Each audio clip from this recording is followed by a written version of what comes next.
Hey guys, Paul from Net Audio here. If you're following our page, then I'm sure you are here because of Dodge Rams. We also do a lot of other vehicles, but popularity-wise, we also do a whole lot of Dodge Chargers and Challengers.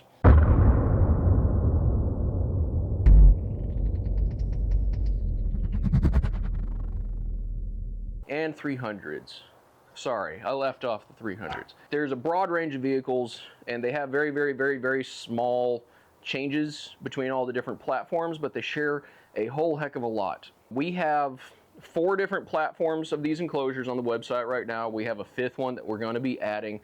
We have a whole series of different air spaces, and that's just the way we do things. Some people would say we have too many options, but really that's something we preach, is making sure that you have the proper airspace for your subwoofers that you're running. There's nothing worse than thinking, hot dang, I'm going to sit here and just beat the block down, and you throw your subs that you're real excited about and you throw them in some universal or way too small enclosure, and now they just don't perform. At that point, it's just wasted money. So what we preach is to make sure where you're spending the money is in the right place and that you're getting the performance out of it that you expect. So because of that, we offer a bunch of different enclosures. Off of request, we're doing this video, and what we have on the table today, this is our large. We have a small, medium, large, extra large, and a jumbo. The jumbo is the one that's going to be coming up on the website. So what we have here is our large. What the large is 4 cubic foot, so very livable. The way that we designed this works with the large, the XL, and the jumbo. The small and the medium are their own separate thing. So the small is 1.2 cubic foot. So if you've got a couple of 10s sealed, a couple of shallow 12s, and you just don't want to take up a whole lot of trunk space, do the small, 1.6 cubic foot. That's great for multiple different subwoofers out there. The medium takes it up, same dimensions, just more mounting depth, and that one is 2 cubic foot. Same thing, certain 12s will work great for a pair in 2 cubic foot sealed. You can do 1 12 and 1 and 2 cubic foot ported very well. This way it's taking up not a lot of your trunk space. Those are kind of our more universal-ish. I mean, it fits the Charger and Challenger perfectly. That's what they were designed around. It might also work on a lot of other cars out there. It's just a nothing fancy wedge box. It's not a super exciting platform. Then we start with this platform. So this is our large, then we have the XL and the jumbo. And it's easier to see the differences from the side. The way that we're doing this, we actually have 2 different angles. And that came around because I'm anal. I hated building the box for a Charger, and then when you put it in the trunk, the subwoofers are pointed at the floor. The trunk floor sits at an angle about like that. We took measurements off of that, so that way when this is in the trunk, this should be at 90 degrees with the trunk floor going in front of it. And then we have the angle coming off of the back, the seat back behind it. This was just the easiest angle to match up with a pair.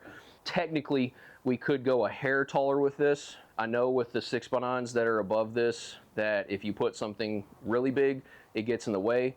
But also at the same time, we still have to physically be able to get this in the trunk. This works across all platforms, Chrysler 300, Charger, and Challenger. The way this fits with the 2 angles, between the large, the XL, and the jumbo, this point is all the same. So where your trunk floor hinges up, this lines up with that hinge. That way you can still get to your spare tire, you can still get to your battery and your fuse block. This is where that's intended to line up, so you get bass, but you get livability.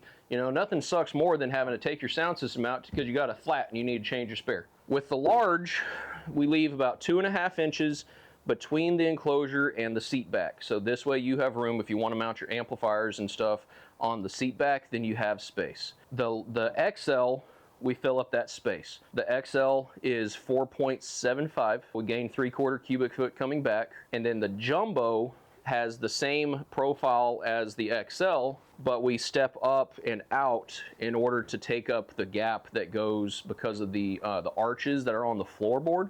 With that trunk panel, it has these curves in the corners. For whatever reason, there's nothing underneath them. The jumbo box fits around that, and it takes us from 4.7 to 5.25. That's a very substantial enclosure.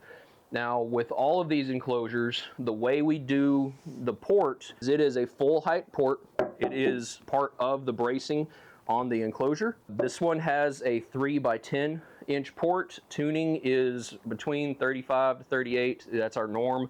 I designed this enclosure a really long time ago, and I don't remember what it's tuned at. I want to say it's around 36, 37. That's kind of my happy place. We get the best performance out of that. But with that, that means I cannot tune lower on these enclosures. I do not have the clearance. I have 3 inches. 3 inches is our width of the port. I have 3 inches from the back of the port to the back of the box. I cannot make it any longer without it choking the port. With the XL box, cosmetically, everything on the front is the same size port. We just shifted it up. It is a little bit tuned lower. We were able to move the port back a little bit more. We also have more airspace. If you're wanting that big pronounced deep bass off of 12s, then you're going to probably want the XL or the jumbo enclosure. The XL for 212s works very, very, very well. Depending on the woofer, you know, I'm speaking very generically, but the extra airspace that's behind it is going to overemphasize the deeper bass a lot more. Between the two of them, I would do the XL. If you're doing 10s, honestly, the large works beautifully. 4 cubic foot on a pair of high-powered 10s, that's fantastic. Because of the way that we have the port and everything bracing the inside, this is a very strong enclosure. If you're going to run more than 2,000, 2,500 watts or so RMS, then holler at us and we can do some additional reinforcements with cleating in the corners, and we can also do an extra baffle on the front. But of course, that's going to make it have some complications with opening the floor panel as it hinges up, because if we're moving this forward, it's going to be choking that off. You can still get to it by lifting the box a little bit, but that's kind of defeating the point. One thing that I wanted to talk about on these cars is the acoustics. This is a topic I have with everybody that comes in. They're wanting to plan out a sound system on their Charger. These cars are just kind of difficult because of the physical dimensions and physical shape of these cars. Let's backtrack 15 years or so. The Charger platform came out, the Chrysler 300 came out first in 2005, then the Charger came out in 06, and the Challenger, I think, came out in 2009. They're all the same trunk, and the Charger and Chrysler 300 are a long body, big body sedan with a very deep trunk, which is the reason why we can put an enclosure like this in there so easily. What we ran into is we're putting sound systems in these Chargers, and have an expectation of how loud they should be based off of other vehicles that we've done using the same equipment, same enclosures. And these cars were always very hard. We just weren't getting the performance out of them that we were expecting to get. You were going on to the rear package tray. Up here is the location for the factory subwoofer, and we're cutting out the sound deadener.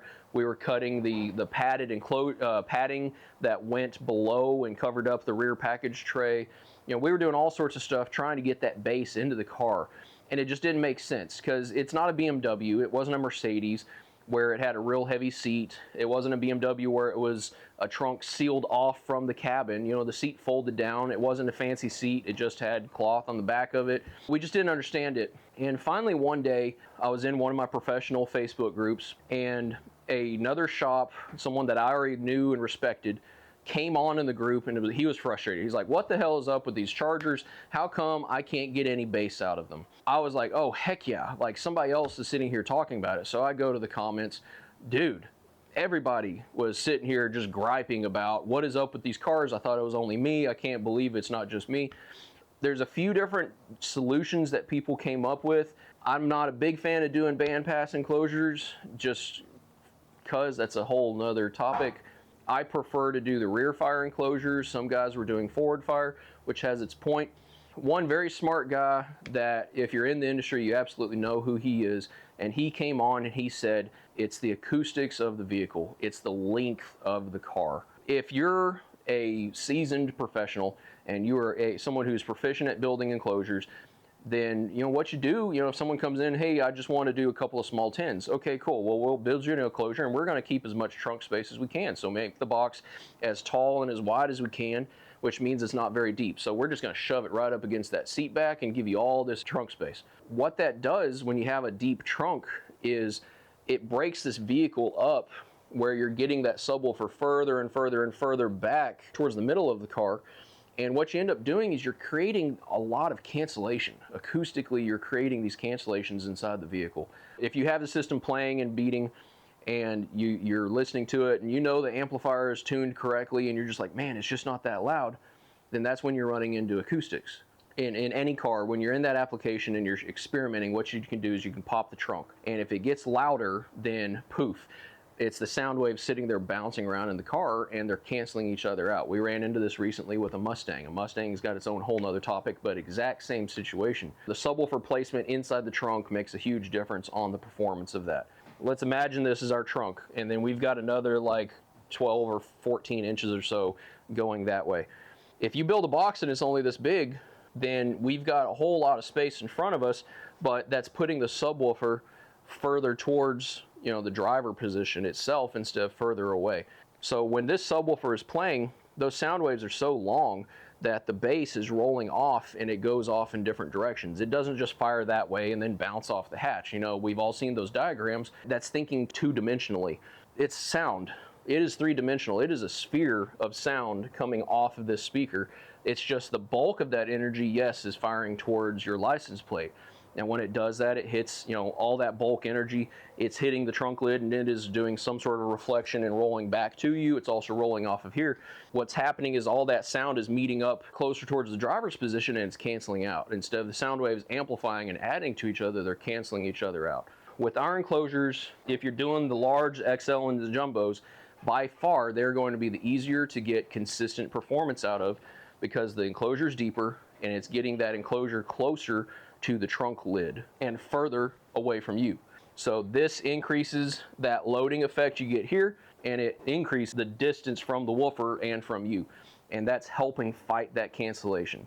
If you're after just a little bit of bass, nothing fancy, absolutely do the small and the medium enclosures. But if you want to get the most out of them, a couple different ways you can do it.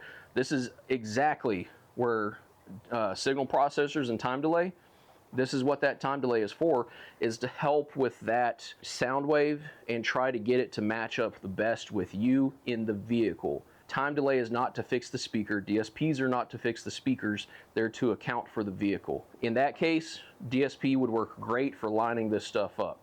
If you don't have a DSP, amplifiers, you see the dial on it or a switch that says 0 to 180.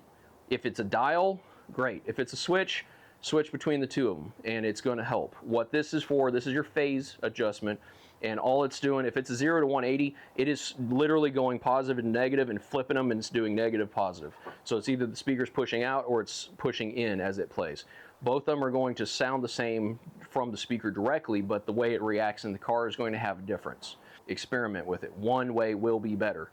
If you have the dial, beautiful. So what you do is you get your buddy to crawl into the trunk, and you sit in the driver's seat and you play your music as your buddy slowly adjusts that dial until they get that dialed in with how it sounds best to you in the driver's seat.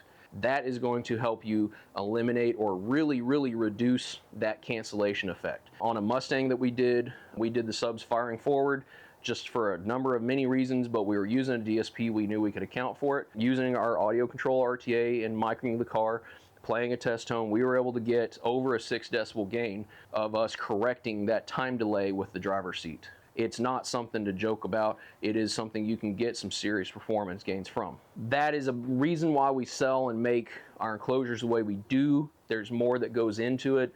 These cars are great platforms. They're fun cars to drive, especially if you got the Hemi in it. They just have their own little complications. So another thing I wanted to talk about was amplifier mounting location. If you're trying to gain the most out of these trunks, then you typically want the airspace. The large enclosure, like I said, gives you room. You can mount your amps and your equipment on the seat back. That's easy because if you need to take the enclosure out, you just unplug it and slide it out through the trunk opening. If you want all that airspace and you do the XL or the Jumbo, the question is where the heck am I going to mount my amps? We've had a couple people mount them on the top of the enclosure because there is a little bit of space there. It's not my favorite because if I have to take it out, I don't want to have to undo my whole install in order to take the enclosure out. I like to mount my amplifiers and equipment to the vehicle.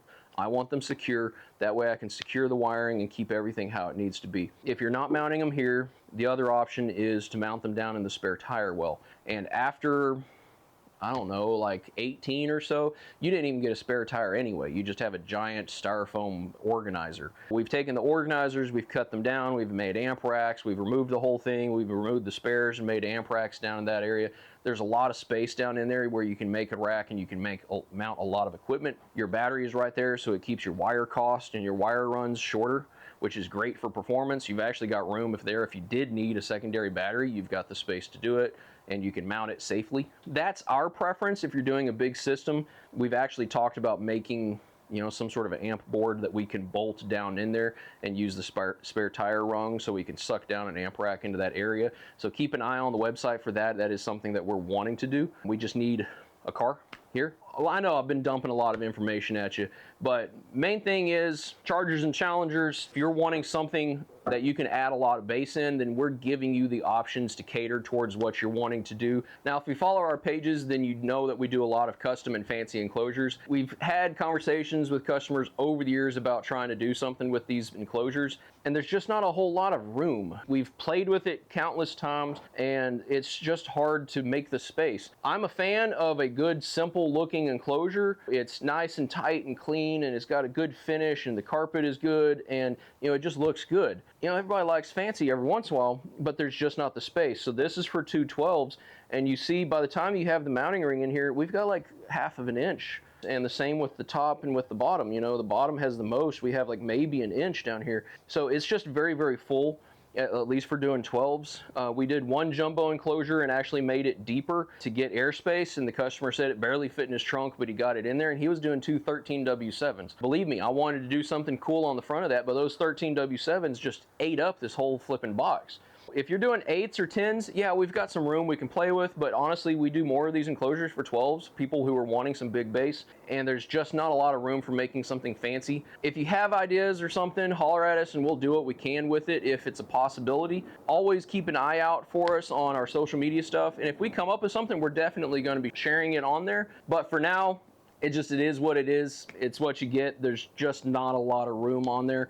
Our only option is if you want black trunk liner versus regular, like the charcoal box carpet. And that side of it, I'm sorry, we give you a lot of other options for it to sound good. And really, that's what's important about it. Hopefully, guys, I haven't overloaded you with a bunch of information. I know this went longer than what I was really wanting to talk about, but I just wanted you to know more about the complications about what we deal with these cars and what you could possibly expect, but also here's how you can fix it. If you have the right equipment, you can definitely overcome it, and you can still get some great sound, and you can still keep your trunk. If you've got any questions, definitely, you know, hit us up in the comments, like, subscribe, all that jazz. You can hit us on Facebook, Instagram, any of the good social media. You can always call the shop at 940-767-1800, and we'll answer some questions there. Or always, I'm available at email at paul@netaudio.com, and hit me up and we can talk about what your plans are, and I can point you in the right direction, and we'll help you pick out what enclosure is going to work best for you. But hopefully this information has helped out. Till next time, guys. Thanks.